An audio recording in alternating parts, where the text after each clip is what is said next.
안녕하십니까. 정과장의 시사대한중앙입니다. 윤창호법이 어제 헌법재판소에서 위헌 결정이 내려졌는데요. 윤창호법 처벌이 너무 과도하다는 것이었어요. 그렇다면 민식이법 처벌 굉장히 과도하죠. 여기에 대해서는 위헌 소지가 없을까요? 오늘 한번 알아보도록 하겠습니다.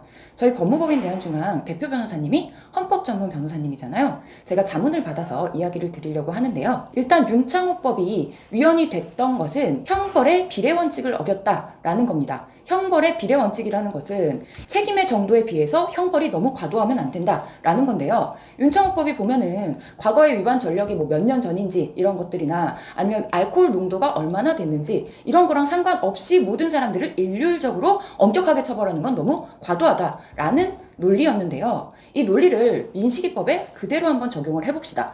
민식이법이 사실 얼마나 황당한 법이냐면 어린이 보호구역 스쿨존에서 사고를 내서 어린이가 다치게 되면 15년형까지 받을 수가 있습니다. 그런데요. 특수상해죄라는 게 있거든요. 특수상해는 예를 들면 자동차나 이런 위험한 물건으로 사람을 일부러 다치게 하는 것을 말합니다. 이 특수상해죄의 법정 상한형이 10년 이하입니다. 그러면 민식이법이 상한형이 훨씬 더 무겁죠.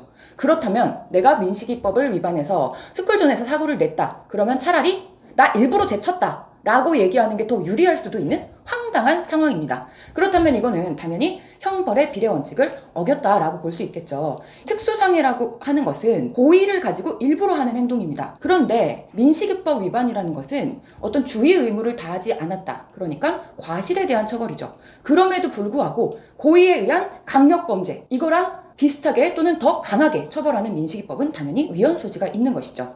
민식이법을 위반해서 처벌 위기에 처해 있다면 처벌 수위를 낮추기 위해서 어떤 방법을 사용할 수 있는지 알아볼까요? 일단 법원에 위헌법률 심판 제청을 할 수가 있습니다. 법원이 이걸 받아들여주지 않는다면 위헌법률심사형 헌법소원을 제기할 수 있습니다. 이렇게 해서 만약에 과도한 처벌을 하는 법이 폐지된다라고 한다면 처벌 수위는 크게 낮아질 수가 있겠죠. 그렇기 때문에 민식이법으로 처벌 위기에 놓여 있다면 헌법 전문 변호사와 재판을 진행하시는 것이 훨씬 더 유리하다고 할 수 있습니다.